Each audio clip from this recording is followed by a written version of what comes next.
만취 상태에서 상대방이 성관계 후 싫지 않다고 말했다고 해서 사전에 성관계를 동의한 것으로 볼 수 없다는 법원의 판단이 적용된 사건. 피고인은 피해자 19세 여성 A의 초등학교의 선배로 같은 동네에 거주하며 가끔 연락을 주고받은 사이였습니다. 피고인은 2021년 1월 28일 저녁 10시경 구미시 한 공원 여자 화장실 내 장애인용 화장실 칸에서 만취하여 몸을 제대로 가누지 못하는 피해자를 변기에 앉힌 다음 피고인의 성기를 피해자의 음부에 삽입하고 그 과정에서 피해자에게 질입구 열상 등의 상해를 입게 되었습니다. 사건 요약을 보자면 성폭력 사건으로 응당 피고인이 처벌을 받아야 할 것으로 보여집니다. 하지만 이 사건이 이슈가 되었던 이유는 CCTV에 찍힌 정황들과 화장실에서 사건 후 피고인이 피해자와 대화 내용을 녹음한 녹음 파일이 존재하였기 때문입니다. 결국 사건의 포인트는 성관계 애동의 여부입니다. 동의를 했더라도 음주로 인해 심신미약의 상태에서의 동의는 동의라 볼 수 없으니까요. 재판 과정에서 드러난 사건의 전모를 자세히 들여다보겠습니다.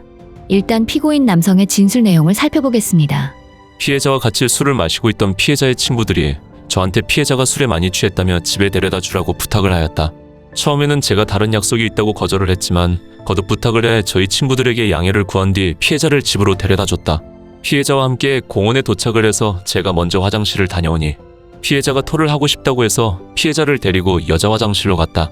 피해자가 등을 두드려 달라고 하여 장애인 화장실에 들어가서 제가 대변기 뚜껑을 열어주었고 여기에 토를 하라고 하였는데 피해자가 저를 지그시 보다가 다가오기에 입맞춤을 하게 되었다. 키스를 하다가 저도 흥분되어 가슴에 손을 얹고 피해자도 저를 끌어안고 계속 키스하다가 피해자가 제 체육복 바지끈을 풀었다. 피고인은 이외 수사기관 조사에서부터 피해자가 피고인의 성기를 만졌다고 추가적으로 진술하였다. 그래서 저도 하자는 건가라는 생각이 들어서 피해자의 바지를 내리고 피해자를 벽 쪽에 손을 짚게 하는 자세로 뒤로 돌려서 성관계를 하게 되었다. 성관계 중 피비린내가 나서 피해자에게 생리하냐고 물어보니 피해자가 생리 중이라고 대답을 했다. 피비린내가 나서 하면 안 되겠다는 생각이 들었고 그 냄새를 맡은 후 정신이 조금 돌아와서 성관계를 그만한 후 옷을 입었고 피해자가 옷도 입지 않고 가만히 있기에 입혀주었다. 체육복 바지끈을 풀었다라는 진술과 입맞춤하였던 부분에서의 진술 내용에서 볼 수 있듯이 여성이 먼저 적극적으로 임했다는 뉘앙스가 있습니다. 피해자인 여성의 진술 내용을 살펴보겠습니다. 피고인이 피해자에게 화장실을 가겠다고 하여 피해자도 화장실에 갔고 피고인이 남자 화장실에 갈 줄 알았는데 여자 화장실로 따라 들어왔다. 피고인이 뒤에서 피해자의 양팔을 잡고 제일 안쪽에 있는 장애인 화장실로 가도록 유도하였다. 문을 닫았는지 그대로 두었는지는 기억이 나지 않고 기억나는 것은 변기 위에 양팔을 잡고 앉혔던 것 같다. 그렇게 앉은 것까지는 기억이 나는데 또 기억이 나지 않았고 피해자의 티셔츠, 브래지어 안으로 손을 넣어 가슴을 주물럭거렸는데 얼마나 만졌는지도 기억이 나지 않는다. 피고인이 피해자의 입술에 키스를 하려고 했는데 피해자가 힘이 없어서 키스를 하지 못하였고 피고인이 자신의 성기를 피해자의 입에 집어넣으려고 했는데 그때 술에 취해서 눈을 뜨지도 못하던 상황인데 갑자기 입술 쪽에 물컹한 것이 느껴져서 남자의 성기라는 생각이 갑자기 들어서 너무 더러워서 손사래를 치면서 그것을 모면하였다.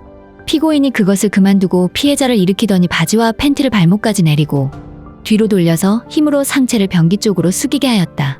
힘이 너무 세서 넘어지듯이 상체를 변기 쪽으로 숙이게 되었는데 한 팔로는 배를 감싸 안아서 뒤에서 피고인이 성기를 질에 넣었는데 술에 취해 몸을 가누지 못하던 상황이었지만 어떤 상황인지는 인지가 되어 그것을 벗어나기 위해 몸부림을 쳤었던 것 같다. 사실 그 상황이 너무 짜증나고 화가 났다. 그 당시 다리에 힘도 없고 무릎이 땅바닥까지 닿았는데 질 부위가 너무 아팠었고 피가 났었던 모양이었는지 피고인이 성기 삽입하던 것을 멈추고 팬티와 바지를 바로 입혀주었다. 피고인이 피해자를 데리고 나오면서 처음이냐, 생리하냐고 물어봐서 지금은 안 하고 곧 생리하는 데라고 대답하였다. 그 이후에 화장실에서 집까지 3분 정도인데 어떻게 갔는지 기억이 나지 않는다.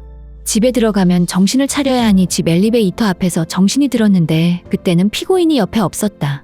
그렇게 집에 들어가게 되었고 부모님이랑 잠시 이야기를 하고 방으로 들어와서 바로 잠이 들었다. 음주로 인하여 중간중간 사라진 기억이 있지만 앞서 피고인 남성의 진술과는 확실히 반대 느낌의 진술인 것만큼은 분명해 보입니다. 재판의 핵심 증거자료이며 1심에 크게 반영된 녹취 파일을 살펴보겠습니다. 피고인이 피해자와 화장실에서의 사건 이후 집에 돌아가는 길에 녹음된 내용입니다. 피해자, 오빠 근데 왜 자꾸 여자친구 있어? 피고인, 아니 너가 나 어떻게 꼬셔볼래? 피해자, 계속 있잖아. 피고인, 없을 때 많아. 피해자, 계속 있잖아. 피고인, 혹시 내가 너랑 한 거 싫었어? 피해자, 아니. 중략. 피해자, 내가 술 먹으면 있잖아. 존나 숨이 차. 내 지금 존나 가만히 있어. 피고인, 오늘 생리하는 날이야. 피해자, 나 지금 있잖아. 나 얼마 전에 큰일 날 뻔했어. 내 친구랑 술 마쳤는데 내가 돼가지고 내가 존나 느리잖아. 지금. 피고인, 피해자, 아씨. 근데 오빠는 자꾸만 여자친구 있어. 나 지금 계속 망하네 울음. 중략. 피고인, 내가 몇 번째야? 피해자, 네 번째. 피고인, 그 전에 남자는 누구야? 빨리 얘기해. 그 전에 남자는 누구야? 피해자, 오늘은 내가 싫어. 여기까지가 피고인이 녹음한 핵심 내용입니다. 1심 판결. 무죄. CCTV에 찍힌 정황들과 녹음 파일이 선고에 결정적인 영향을 끼쳤던 것으로 보여집니다. 재판부는 공중화장실 부근에 설치된 CCTV 영상에 의하면 피해자가 피고인과 함께 여자 화장실로 갈 때 피고인이 왼팔로 피해자의 허리를 감싸고 있으나 피해자가 술에 만취하여 피고인에게 기대는 등으로 피고인이 없었다면 피해자의 거동이 어렵거나 불가능한 상태는 아니었던 것으로 보인다. 피해자의 아파트에 설치된 CCTV 영상에 의하면 피해자는 혼자서 서 있는 모습, 피고인을 껴안는 모습, 엘리베이터에서 내리기 싫어하는 모습, 피고인과 대화를 나누는 모습을 보이고 피고인과 한참 동안 대화를 주고받다가 손을 흔들며 인사를 한 후 직접 피해자가 거주하는 아파트 호실 현관문에 설치되어 있는 도어락의 비밀번호를 눌러 문을 열고 들어가면서 다시 한번 피고인을 향해 손을 흔든 후 집 안으로 들어가는 모습을 볼 수 있다. 피해자는 이 사건 발생 후 화장실에서 나와 피고인과 대화를 나누었는데 혹시 내가 너랑 한 거 싫었어? 라는 피고인의 물음에 대하여 아니라는 취지로 여러 번 대답하면서 피고인에게 왜 자꾸 여자친구 있어? 라고 말하기도 하고 피고인이 지금 10시 넘어서 너 지금 엄마가 찾는다. 너라고 말하자 집 앞에 오빠랑 있다 하면 상관없어 라고 이야기하는 등 술에 취해 있기는 하였지만 비교적 정상적으로 자기 의사 표현을 하였다. 결국 피해자가 이 사건 화장실에서 나온 후 피해자의 아파트에 들어갈 때까지 했던 말과 행동 등에 비추어 보면 피해자가 강제적인 간음에 대해 피고인에게 따졌다고 보기 어렵다. 피해자 검사 측은 즉각 항소를 하였고 2심에서의 결과는 1심과는 정반대의 결과가 나오게 됩니다. 2심 판결. 원심 판결을 파기한다. 피고인을 징역 3년에 처한다. 피고인에게 40시간의 성폭력 치료 프로그램의 이수를 명한다. 피고인에 대하여 아동 청소년 관련 기관 등과 장애인 복지시설에 각 3년간 취업 제한을 명한다. 2심 재판부는 이번 사건의 핵심인 간음하기 전에 피해자의 동의가 있었다고 보기 어렵다고 판단하였습니다. 그 사유로는 첫 번째, 피해자는 피고인과의 성관계에 동의하지 않았다고 일관되게 진술하고 있으며 이 사건 당시 만 19세에 불과하였고 이 사건 전에는 피고인과 성관계를 한 적이 없다. 2020년 9월경 술에 취한 채 자신을 만나 자신에게 팔짱을 끼는 등 치근덕대는 행동을 하여 그 후 피고인에게 연락을 하지 않았다. 두 번째, 피고인이 성행위를 한 사건 장소는 피해자가 부모님과 함께 거주하는 아파트에 가까운 공원 내 여자 화장실로 낯선 사람이 들어올 수 있고 위생 등 성행위가 불가능한 장소이다. 세 번째, 피해자는 이 사건 성관계로 인하여 지립구 아래쪽 부위에 0.5cm가량의 열상을 입었다.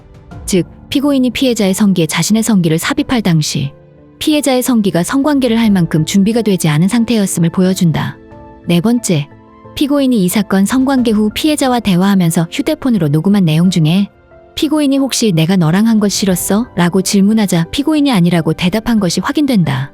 그러나 위 대화 당시 피해자가 술에 만취한 상태였던 점, 피해자는 아니라는 대답 후에 추가적으로 좋았다는 감정을 표현하지 않았고 대화 도중에 오늘은 내가 싫어라는 부정적인 감정 표현을 한 점, 위의 사유로 양형을 처한다. 술에 취한 여성을 화장실에서 성관계 후 녹음 및 집까지 데려다주는 등 만약을 대비한 증거가 있었지만 술에 취한 상황에서 간음하기 전에 피해자의 동의가 있었다고 보기 어렵다고 판단된 사건, 여러분은 이번 사건을 어떻게 생각하세요?